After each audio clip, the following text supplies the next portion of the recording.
Have you ever heard of someone who got married just for papers, but ended up truly falling in love?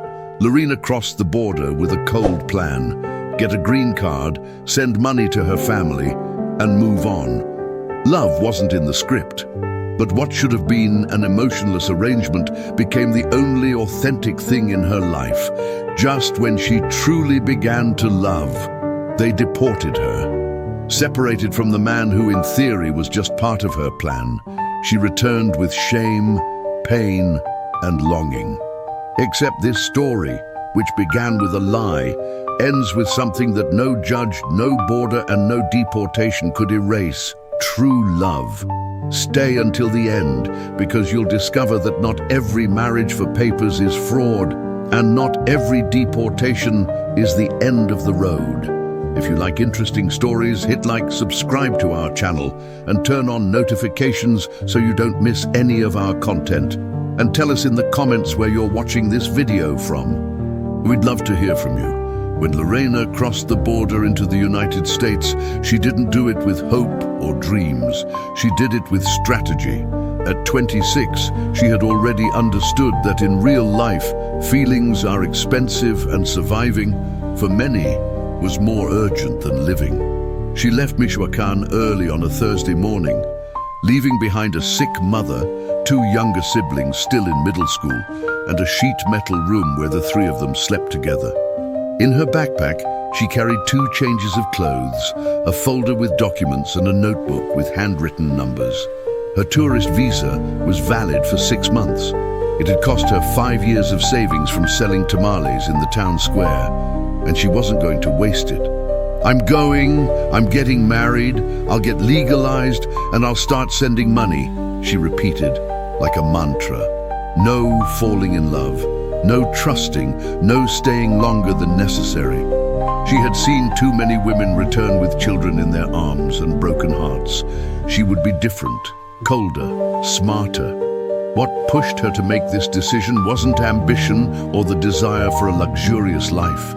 It was fear of repeating her father's story, who disappeared 15 years ago while trying to cross the desert.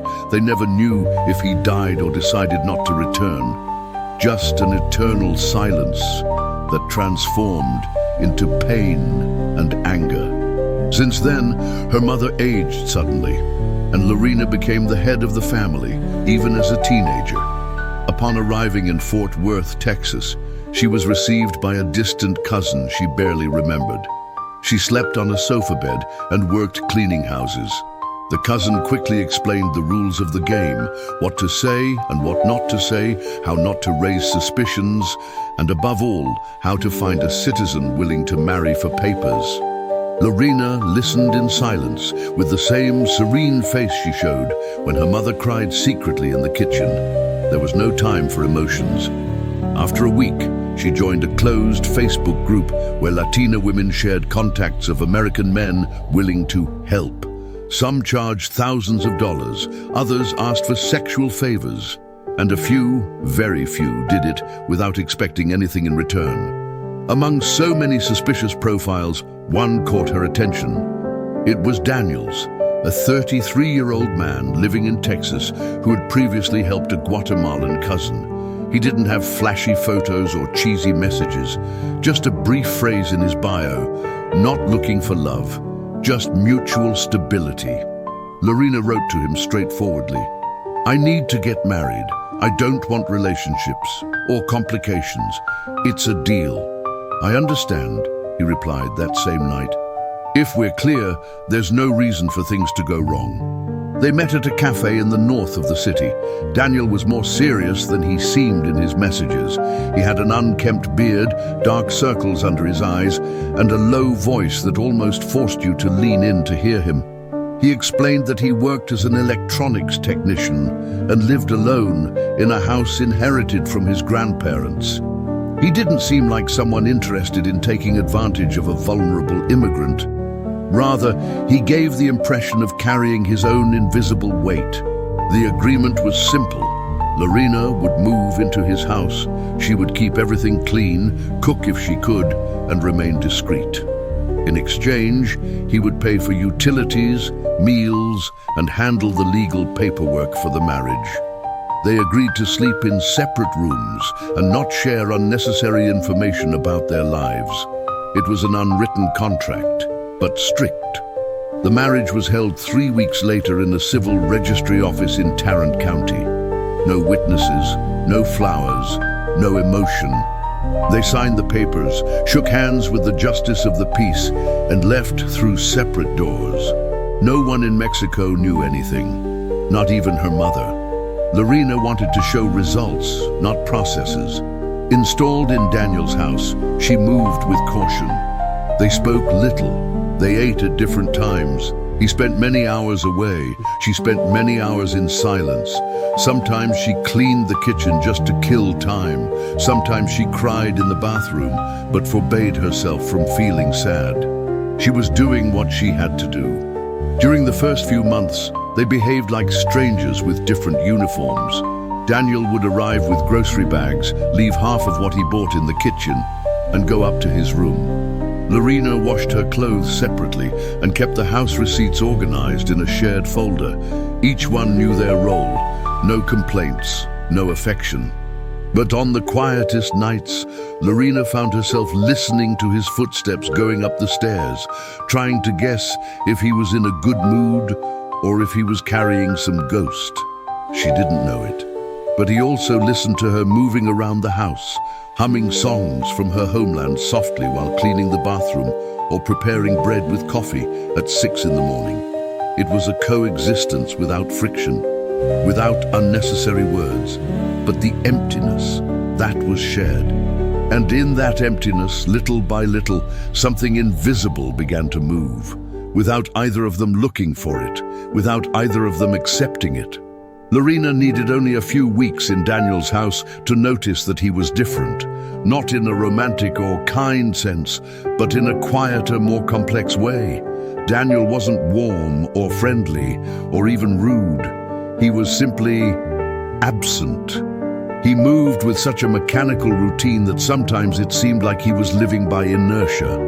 He left the house every day at 7:15 in the morning. He returned before 6. He never arrived in a hurry, nor with enthusiasm. Upon crossing the door, he would say a faint, "Hello?" leave his keys on the shelf, and go straight to his room. His dinner was a sandwich, a beer, and an old series on his laptop. On weekends, he washed his clothes, fixed things in the yard, or went to the hardware store. Nothing more, as if his life was designed not to feel. Lorena, who had grown up in a home full of noise, shouting, and forced hugs, felt strange in that clean silence. At first, she appreciated that he didn't ask questions, that he didn't expect conversations or smiles. But as the days passed, that coldness began to bother her. Not because she was looking for affection, she had made it clear she didn't want that, but because she couldn't help wondering what had broken this man to live like this, as if each day were a meaningless repetition. One Sunday, while cleaning the guest room, she found a shoebox in the closet. It wasn't her habit to check other people's things, but the box wasn't hidden or closed, just sitting there, as if waiting to be seen. Inside were old photos. A smiling boy with a curly-haired woman who must have been his mother, a man in military uniform hugging a teenager with the same serious face as Daniel. Further down, medical papers, an obituary, and a folded sheet with crooked letters that said, "I tried. Forgive me if it wasn't enough." Lorena closed the box without touching anything else. But that night, while cooking rice for both of them, she couldn't help looking at him with different eyes. Something in his story had wounds that never closed. Something had turned him off. Something that perhaps not even he knew how to explain. Days later, something happened that broke, for the first time, the invisible protocol that governed their coexistence. Lorena woke up with a fever, sore throat, and a discomfort that forced her to stay in bed. She didn't tell Daniel. She thought he wouldn't care, but at 6:15 in the evening, she heard footsteps slower than usual. Her bedroom door opened slightly, and he, without saying a word, left a tray with steaming soup, a glass of water, and a handwritten note. "My grandmother made this for me when I was sick. It doesn't cure, but it helps." Lorena didn't know what hurt more, the fever or that small gesture that crumbled for seconds all the distance they had built. She stared at the note for several minutes. It wasn't a poem, it wasn't a declaration. It was something more intimate, a memory shared in silence. The next day, when she felt a little better, she went down to the kitchen and found Daniel washing dishes. It wasn't common for them to coincide there. He glanced at her and said, without stopping rinsing a cup, "You look better."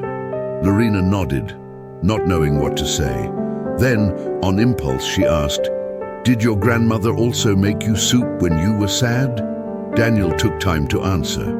He finished washing, dried his hands, and sat at the kitchen counter. "My grandmother raised my sister and me when my mom got into bad things. She protected us as much as she could. But when she died, everything went to hell." It was the first time she heard him talk about himself, and also the first time he used a tone different from his usual one, lower, more sincere. That night, without knowing how, the conversation lengthened. They talked about their childhoods, about the differences between growing up in Michoacan and in a tough neighborhood in Houston, about what it means to lose someone without having answers. Lorena told him about her father, how he disappeared at the border. Daniel told her that his sister died from an overdose, and that since then, he had learned to disconnect from everything. "Is that why you help immigrants?" she asked, knowing she had seen him go out with boxes of clothes and talk on the phone in Spanish with strangers. Daniel hesitated, then nodded. "Because if I don't do something good with what I have left, I'll die." After that night, something invisible changed between them. They didn't become a couple. They didn't break the initial agreement, but the barriers became softer, meals more shared, words more frequent. And although they still slept in different rooms, Lorena began to notice that Daniel left his bedroom door slightly ajar. It wasn't love yet, not the kind you see in movies or novels, but it was a crack in the wall, a crack through which perhaps love could begin to enter. By the time spring began to paint the trees of Fort Worth a more vivid green, the house that Daniel and Lorena shared was no longer the same. Something had changed. Not in an obvious way, but in the small gestures, in the silences that were once walls and now were bridges. And although the deal remained the same, the coexistence began to look less like a contract and more like an emotional truce between two broken souls. Lorena, without realizing it, began to prepare 2 cups of coffee instead of 1. Sometimes, Daniel would come down with his eyes still swollen from sleep and take one without saying thank you, but would stay seated with her at the table, eating toast in silence. There were mornings when they talked a little more. He would ask her about Mexican recipes. She would ask him how to fix a lamp. Shy laughs, glances that lasted half a second longer than normal, and the recognition that, without looking for it, they were no longer so strange to each other. One afternoon, Daniel arrived earlier than usual. Lorena was in the backyard, watering some dry plants she was stubbornly trying to revive. They greeted each other with a slight smile, and he stood watching what she was doing. "Have you always been so stubborn?" he asked with a teasing tone. "With people, no. With plants, always." They both laughed. That was the first time they laughed together, without sarcasm, without nervousness. A laugh that came out naturally. Daniel sat on the ground and began pulling weeds, without anyone asking him to. They were there for more than an hour. Without realizing it, they were sharing time, space, and something else that neither of them yet knew how to name. That night, Lorena couldn't sleep. She lay staring at the ceiling, wondering if she was breaking her own rules. "I can't fall in love," she repeated. But for the first time, it didn't sound so convincing. In her chest, a doubt had settled. And in Daniel's eyes, something warm that wasn't there before. Weeks passed, the house filled with new routines, preparing dinners together, watching news in the same living room, exchanging books. Daniel was reserved, but when he spoke, he did so with brutal honesty.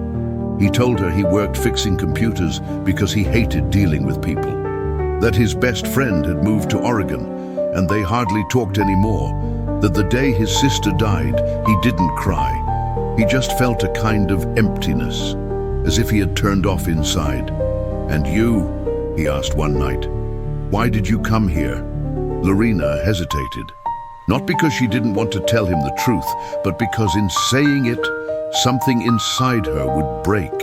In the end, she did, because I didn't want to end up like my mother. Raising children alone, with a disappeared man, waiting for letters that never came. I came for the papers, yes, but also for dignity. I wanted to have control over my life. Daniel didn't judge her, he just nodded. In his gaze, there was something like understanding, or perhaps complicity. It was in this climate of progressive closeness that one day, without warning, something simple but decisive happened. On a rainy night, the power went out in the neighborhood. The house was left in darkness. Lorena came down with a candle in her hand and found Daniel in the living room, sitting with a flashlight wrapped in a blanket. "Are you afraid of the dark?" he asked, trying to sound casual. "No, I'm afraid of remembering." She sat next to him on the sofa. The rain hit the windows with force, as if wanting to come in. In that moment, the silence wasn't uncomfortable. It was necessary, and without looking for it, their hands brushed. Neither said anything, neither moved. They just remained there, in silence, with their hands barely touching, breathing the same air, as if they finally understood what both had been avoiding for some time. From that night on, the silences between them were no longer barriers. They were conversation. They began to tell each other things they had never said out loud. Daniel told her about the night he found his sister lifeless, about how his mother had left again and again, each time further away. Lorena told him about her father, how she waited for years for a call that never came, of the Sundays of prayers and sadness, of the guilt she felt for having left her family behind. The talks became part of the routine, and with each conversation, something was rebuilt, not quickly or romantically or perfectly, but real. Lorena began to notice small things. Daniel fixing a wobbly chair without anyone asking. Him starting to put his shoes where they belonged, just because she had mentioned that she was bothered by the mess. Her writing small reminders for him on colored post-its, minimal things that are only done when someone begins to matter. One ordinary night, while washing the dishes, Daniel gave her a different look, as if he was about to say something, but held back. And instead of speaking, he just said, "Thank you for being here." Lorena felt a lump in her throat. Because in that phrase, there was something deeper than 1,000 empty promises. Because in the midst of the cold, the suspicion and the agreement without feelings, something new had begun to be born. And although neither said it out loud, the silence between them now spoke clearly. Love, without asking permission, had begun to enter. The neighborhood where Lorena and Daniel lived was quiet, but also full of eyes. And those eyes, although they said nothing, observed everything. It took just a small change in their routines for the whispers to begin. Mrs. Wilkins, a widow who lived in the house next door and spent the day on her porch in a pink robe, was the first to notice that something strange was happening. Not because she had proof, but because suddenly the Mexican girl who barely greeted now stayed longer in the garden, received packages, cooked at home, and went for walks with the owner. And although everything was perfectly legal, suspicions began to ferment like old milk. One Sunday morning, while Lorena was watering the plants, Wilkins flashed her a forced smile. "And how long have you been married?" Lorena swallowed before answering. "Almost a year." "Ah, and you still don't have children. How strange." It wasn't an accusation, but it wasn't simple curiosity either. It was that kind of poisoned comment that sinks in slowly. Lorena entered the house with an altered heart. For the first time, she felt fear, real fear. Daniel didn't give it too much importance at first, but a week later, he found a folded paper on his car windshield without a sender that said, "How long are you going to continue with your farce?" That day, upon arriving from work, he found Lorena sitting in the kitchen with red eyes and the letter in her hand. No one had entered the house. No one had touched anything. But the message was clear. Someone was watching them. "We need to be careful," she said. "This isn't just an agreement anymore. If someone reports us, they can review everything." Daniel didn't say it, but he also felt an unease that he couldn't hide. He began to notice patrol cars passing more frequently around the block. Some neighbors no longer greeted the same way. Even at the neighborhood store, a cashier made a crude joke. "How's your pretend wife?" Everything intensified when Lorena made a money transfer to her mother in Mexico. It was something she did every month without problem. But this time, the banking system issued an alert. An automatic notification crossed her information with Daniel's social security number. And although there was nothing illegal about sending money abroad, that combination of factors coincided with a database used by immigration to detect potentially fraudulent marriages. A week later, Lorena received a letter. The envelope was white, without logos. But inside, a cold and technical language said it all. She was summoned to a migratory validation interview. Daniel read it aloud, twice, without fully understanding. "What is this?" "It's what they do when they want to know if a marriage is real," Lorena explained, her voice breaking. "They're going to separate us. They'll ask us questions. If something doesn't match, they can initiate a deportation process." From that day on, the atmosphere at home became tense. There was no longer space for shy laughs or shared coffees. Everything was tension. Daniel researched in forums, talked to people who had gone through the same thing. Lorena reviewed dates, anecdotes, details. How many siblings does he have? What's my favorite food? What color are the bedroom curtains? They began to live as if everything depended on each word. And the worst part, they weren't pretending anymore, because love had arrived. Silent, sincere, unexpected, but also illegal in the eyes of a system that only believed in documents. The interview was scheduled for a Monday at 9 in the morning. Daniel took the day off. Lorena dressed in a white blouse and dark pants. She didn't want to appear too well dressed, nor neglected. Upon entering the immigration office, an officer with an expressionless face asked them to sit down. First, they spoke together, then separately. Lorena was interrogated for more than an hour. The questions were detailed, almost absurd. Where are the toothbrushes kept? Which side of the bed does he use? What did you have for dinner last Friday? What's his favorite series? What brand of shampoo does he use? She answered some questions without hesitation. Others she made up, and some she simply forgot. When she came out, Daniel was waiting with his arms crossed. He said nothing. He just hugged her. A strong, honest hug, not as part of an act, but as an instinct. "Do you think we did well?" she asked. "I don't know, but I'm not going to leave you alone if everything gets complicated." And it got complicated. 3 weeks later, while leaving a pharmacy with medicine for the flu, Lorena felt a firm hand on her shoulder. It was an immigration agent. She didn't scream, she didn't run. She just raised her hands and asked, "Can I call my husband?" But they didn't give her time. In less than 15 minutes, she was in an official vehicle headed to the Dallas Detention Center. Love had arrived. But the system had too. And that morning, without anyone knowing it, what was true began to be pursued. The Dallas Detention Center had a cold, bureaucratic official name, Special Cases Processing Unit. But for those who entered there, it was simply a place where everything froze. The walls were gray, the ceilings low, and the time didn't pass. Lorena was admitted without clear explanations. The agent who detained her barely told her that there were inconsistencies in her immigration interview and that her case had been considered as a possible violation of the residency process due to fraudulent marriage.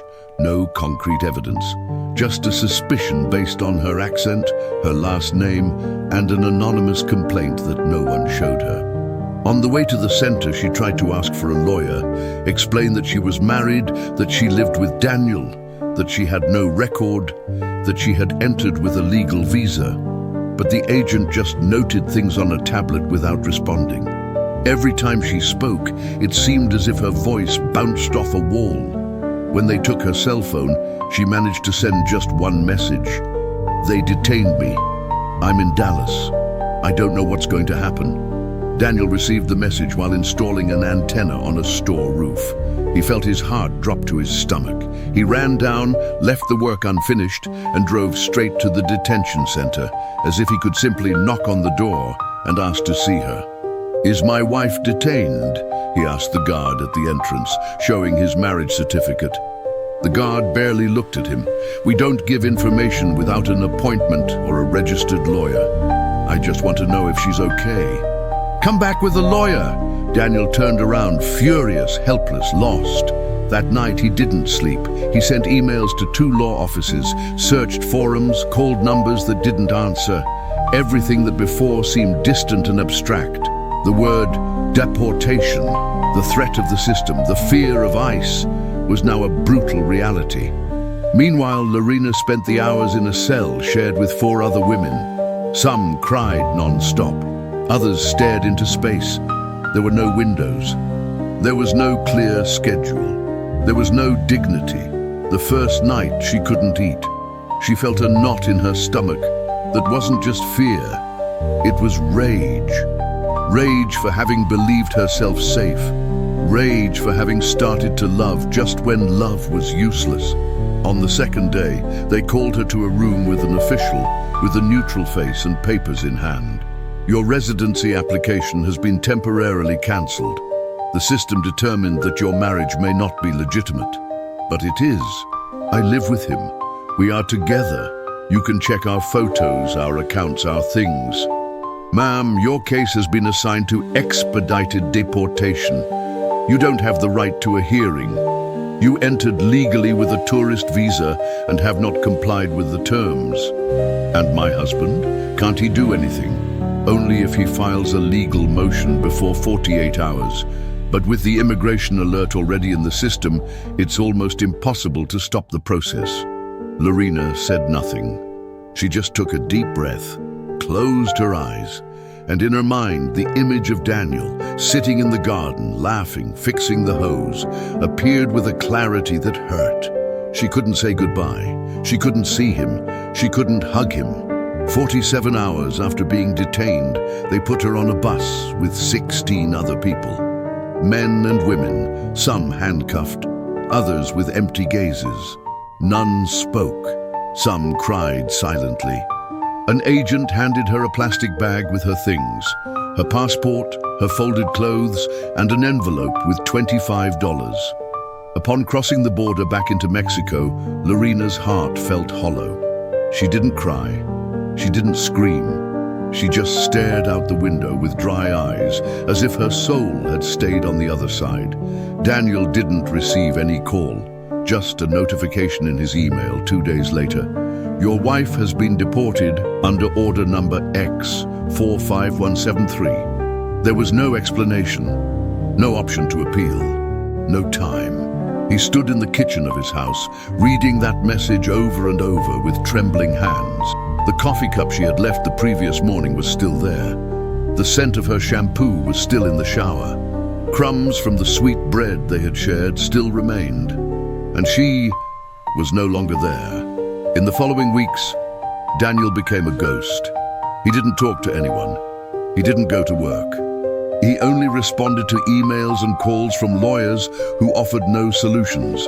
They told him she had an automatic re-entry ban for 10 years, that even if they proved the legitimacy of the marriage, the process was long, complicated, and guaranteed nothing.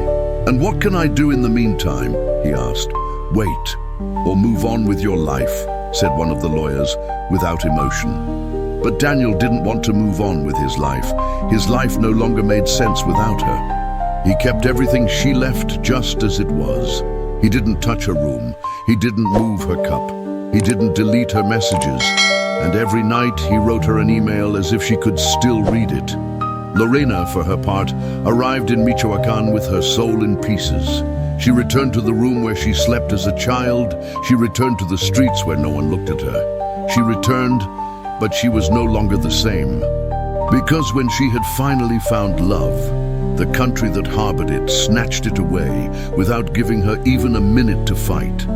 And that was the first time Lorena allowed herself to cry, not for what she lost, but for what they didn't allow her to keep. If you're enjoying this story, hit like, subscribe to our channel, and turn on notifications to stay updated with all our content. The van that dropped Lorena off at the central plaza of Apatzingan seemed from another era. Dusty, old, with a radio that only played sad songs. The driver, an older man who didn't talk much, barely wished her luck before driving off. And when the vehicle disappeared down the road, Lorena stood with her backpack over her shoulder and a sensation of unreality so thick that she could barely breathe. It had been 3 years since the last time she had set foot on this hot land, where the skinny palm trees swayed as if they also carried their own exhaustion. Everything was the same. The heat, the broken sidewalks, the smell of burnt tortillas on the corner, but nothing in her was like before. She walked to her mother's house with slow steps, dragging her feet as if with each one a piece more of her heart was leaving. Upon arriving, her younger sister, Lupita, looked at her from the door with wide eyes. She said nothing. She just hung from her neck in a trembling hug that lasted longer than necessary. Doña Rosario, her mother, came out with an apron stained with dough and stared at her with disbelief. When Lorena burst into tears, Rosario understood everything without needing a single word. "They took it from you, didn't they?" she whispered. Lorena just nodded, her face buried in her mother's chest. She spent the first week sleeping. Her body was exhausted, her soul worse. She only got up to go to the bathroom or to have a hot tea. The nights were worse. She would wake up with the feeling that it had all been a nightmare, only to remember upon opening her eyes that she was no longer in Texas, that she wouldn't see Daniel coming down the stairs or hear his voice asking if she wanted coffee. The cell phone didn't work in Mexico, and although Daniel had sent her several emails, she didn't respond. Not because she didn't want to, but because she couldn't. What was she supposed to tell him? Thanks for the love we couldn't hold on to. Sorry for having failed at something we should never have pretended. Instead, she went out to look for work, but without a degree, without formal experience, and with a depression that dragged her inside, the only thing she got was selling homemade cakes outside the middle school. Her mother lent her a folding table, an old umbrella, and together they prepared the bread at night. "It's not much, daughter, but it's something," Rosario would tell her, while beating the mixture with hands already deformed by years of work.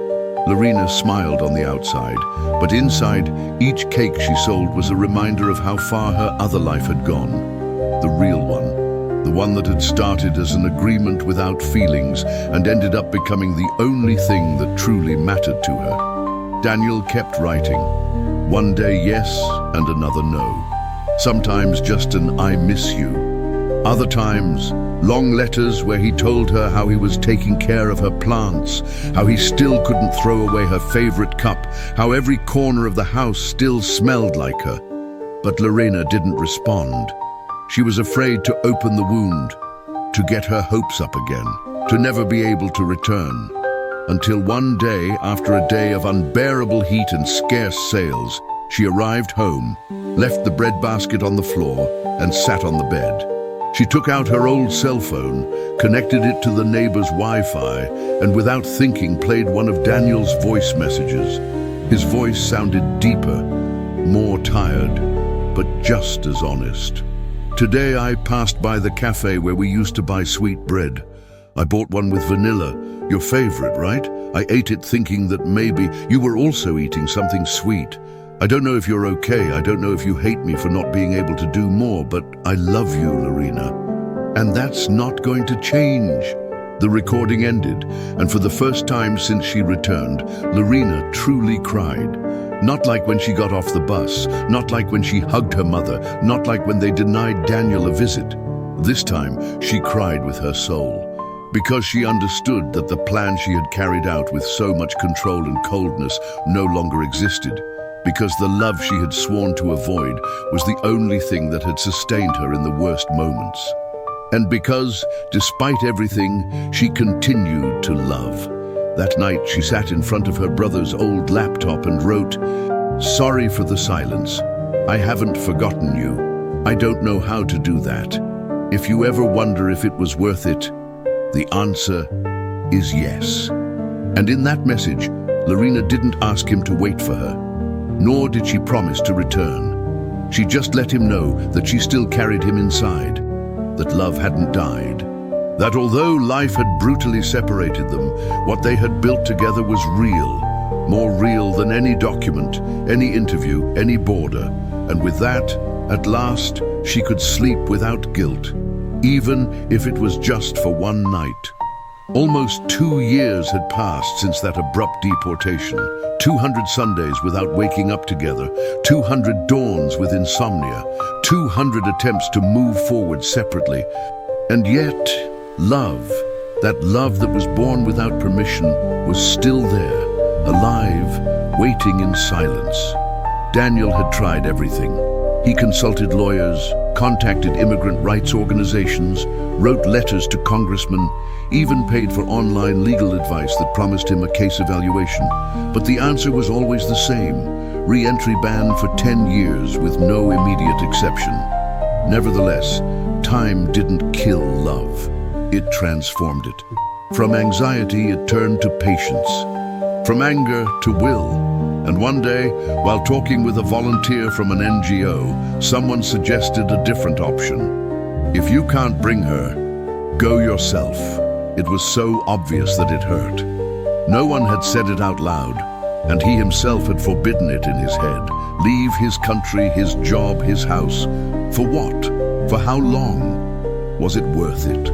The answer came by itself one night, while looking at a photo she had sent him on his birthday. Lorena in front of a plastic table with a cake of 3 improvised candles, and her mother hugging her from behind. She wasn't wearing makeup. She had dark circles, but also that same smile that had disarmed his soul from the beginning. And there, he understood that if he couldn't bring her to his world, he would cross into hers. After months of paperwork, consultations, and formalities, Daniel got authorization to enter Mexico for extended personal reasons. As an American citizen, he didn't have many restrictions. He just needed to prove that he wasn't going to work illegally and that he had means to support himself during his stay. He booked the flight with nervousness. He packed only what was necessary: clothes, a laptop, his basic tools, and a small wooden box. Inside it, the ring that he hadn't had time to give her before. Not a luxurious or expensive ring, a simple one, but full of history.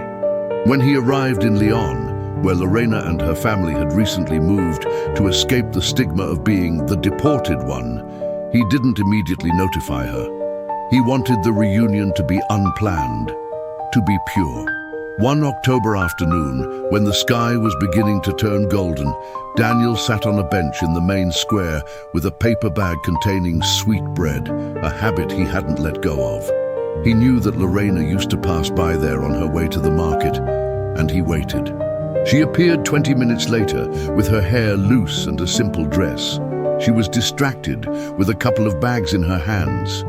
She didn't see him immediately, but when she did, she stood motionless. Their eyes met without needing words. It was as if time folded, as if 2 years of pain were compressed into 1 second. Daniel stood up without hurry. He walked towards her with awkward steps. He didn't carry flowers. He didn't carry a speech. Just a phrase, said with a broken voice, "If you can't come back, I'll stay." Lorena let go of the bags. She didn't run towards him. She walked slowly, but with her eyes already full of tears. And when she hugged him, she did it with all the strength of those 2 years contained. She hugged him like someone returning home, like someone breathing again. At that moment, in front of an entire square that observed them without understanding the story behind, Daniel knelt. He took out the small wooden box and offered it to her without formalities. This time, I want it to be real. Lorena couldn't say anything. She just nodded between sobs. There was no white dress.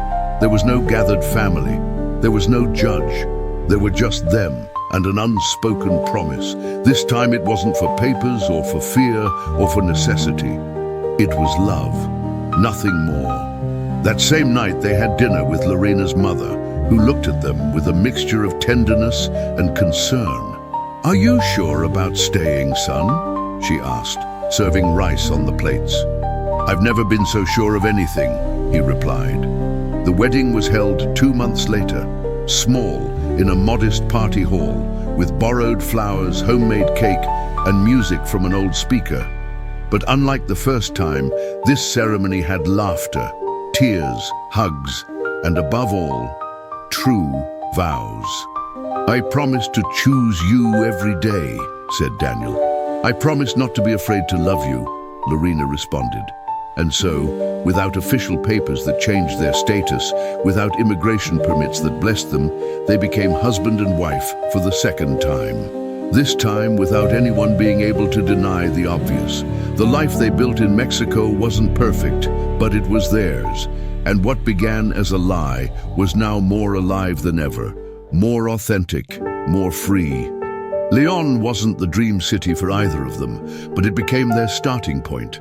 After so much pain, they didn't need luxury, just stability. Daniel rented a small shop on a secondary street near the center, where the rent was cheap and the flow of people constant. There, in that narrow space with a rusty gate and mustard-colored walls, their project was born, a modest cafe called Middle Ground. Lorena, with her experience selling cakes on the street, was in charge of the menu. Sweet bread, traditional Mexican coffee, sandwiches with invented names, natural juices. Daniel, for his part, adapted the space with his own hands. He installed the lights, repaired the electrical installation, built the furniture with recycled wood. There wasn't much money, but there was will, and above all, there was love. "We're not going to compete with Starbucks," he would say, smiling while sanding a table. "But here, people will come in and stay because of what they feel, not because of the air conditioning." And he was right. Within a few weeks, students, market workers, neighborhood ladies, even municipal police officers began to arrive. The decoration was simple: plants in recycled cans, boards with quotes from famous migrants, photos of roads. Everything had a message, a memory. But beyond the cafe, what made the place special was the story that sustained it. The couple who ran it spoke with crossed accents, mixing words in English and Spanish, and listened attentively when someone began to tell their story. Because it didn't take long for broken people to arrive. Deportees, returnees, young people afraid to leave, and adults regretful of having returned. People with stories similar to theirs, who saw in them something more than coffee. They saw the possibility to continue. It was Lorena's idea to open on Sunday afternoons to offer free talks about migratory rights, fraud prevention, and emotional health for migrants. At first, 3 or 4 people attended, then 10, then 20. Daniel designed the pamphlets. Lorena spoke from experience, not from theory. "I'm not going to lie to you," she would say. "I got married for papers, but love came. It came late, it came wrong, but it came. And when I lost it, I realized that the system doesn't understand feelings. That's why you have to be prepared, informed, and not alone." The cafe became a refuge, a small oasis for those who didn't fit in either here or there. And although they continued to face difficulties, the rent went up, sales went down in seasons, the paperwork continued to be slow. Each day they spent together was a victory over the system that had tried to separate them. Daniel, who had always been reserved, began to let his voice out. He created a social media channel called No Borders with Coffee, where he shared real stories of migrants, interviews, practical advice, and even recipes from customers who passed through the shop. The channel didn't go viral, but it became constant. And that, in a world of quick forgetfulness, was already a lot. One afternoon, while cleaning the shop after closing, Daniel stood watching Lorena as she swept. She had her hair up, a flower stain on her forehead, and was humming softly a song by José Alfredo Jiménez. Without thinking, he approached and said to her, "Do you realize what we did?" "What do you mean?" "They took everything from us, and still, we're standing, together." Lorena looked at him with tenderness. She caressed his cheek with her fingertips and replied, "Because we didn't stay waiting, because we did something with the pain." And it was true. There were difficult days. Days when the memory of Texas weighed heavily. Days when Lorena missed the wide streets, the orderly supermarkets, the feeling of not being a burden. Days when Daniel wondered if it was worth having left everything. But then a customer with a similar story would arrive, or a young person with a lost look who would stay in the cafe for 2 hours without consuming anything. And everything made sense again. Lorena began to collaborate with a local organization that supported returned migrants. She gave workshops on how to start over without falling into despair. She talked with women who had returned with children who no longer spoke Spanish, with men who didn't know how to explain to their parents that they had failed in the North. One night, while organizing the cafe's papers, Daniel received an unexpected email. It was from a lawyer in California who had been following his case from the beginning, thanks to a migrant support network. The subject said, "Possible reopening of file." He read the message 3 times. It was long, full of legal language, but one phrase changed everything. With the newly approved humanitarian policy, certain expedited deportation cases without a hearing can be re-evaluated. Yours qualifies for a review. Lorena looked at him with a mixture of fear and hope. "Is it serious?" Daniel didn't respond. He just nodded with moist eyes.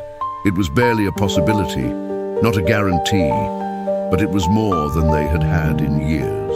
And for the first time in a long time, they allowed themselves to dream, not of returning to the past, but of opening a new door, one that until that moment seemed sealed forever. The lawyer's email didn't promise happy endings, but it did open a door that Lorena had given up for sealed with concrete and forgetfulness. The word review seemed small on the screen, but in her chest it resonated like a bell.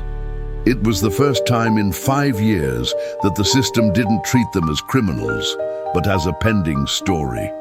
Daniel spent the night reading the document line by line. It was a formal notice. The Immigration Appeals Office in Washington, D.C. had authorized the review of expedited deportation files issued between certain years, in cases where it could be demonstrated that the procedure was arbitrary, without humanitarian evaluation or without the right of defense. "That's what they did to you," said Daniel, his voice breaking. "They took you out as if you were trash." Lorena remained silent. She didn't want to get her hopes up. She had learned that the system gave with one hand and took with the other. But something inside her, a small, almost extinct spark lit up. The lawyer, a Salvadoran woman who had been working with immigration cases for more than 20 years, asked for all possible documentation: marriage certificate, photos together, utility receipts, letters from neighbors, messages, testimonies.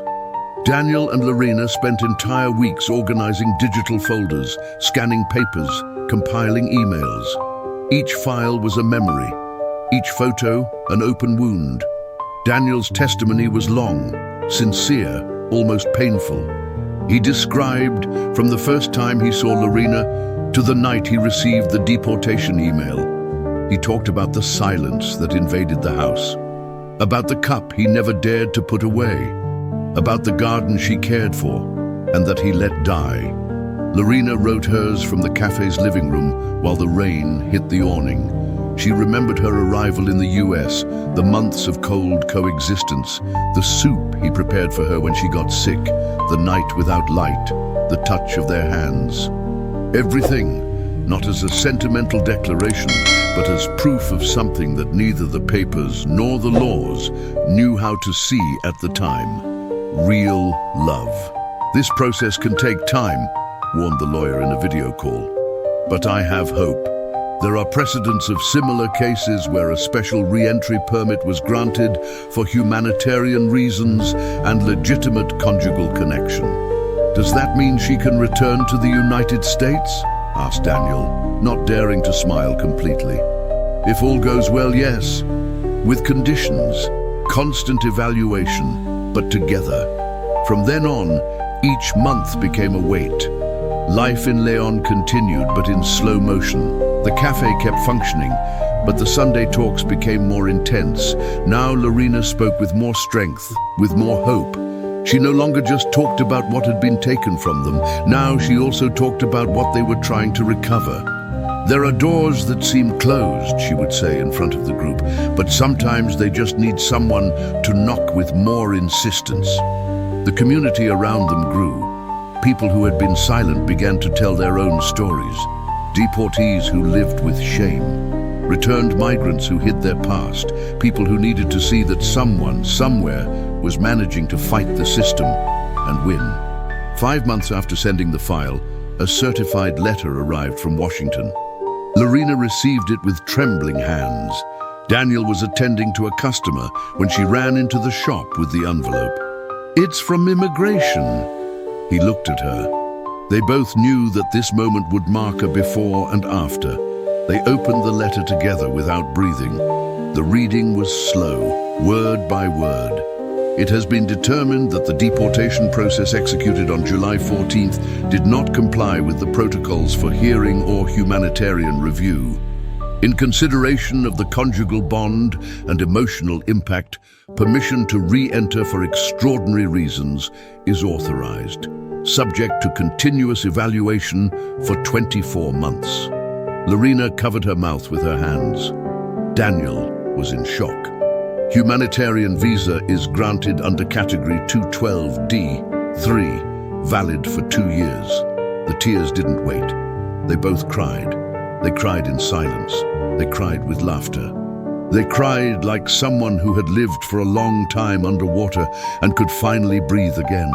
"You're coming back," he said. "We're going back." "I can't believe it," she whispered. "I thought everything was lost." The news spread through the neighborhood as if someone had won a national battle. Regular customers came to congratulate them. Some women hugged Lorena with tears. People who had never talked to them now looked at them with respect, with admiration, not for the permit, but for not having given up. The return trip was scheduled for March. Lorena prepared with more fear than excitement. She knew it wouldn't be easy, that life in the United States wouldn't be like before, that the country she was returning to wasn't the same, and neither was she. But this time she wasn't going alone. This time she wasn't crossing as an undocumented immigrant or as a desperate woman.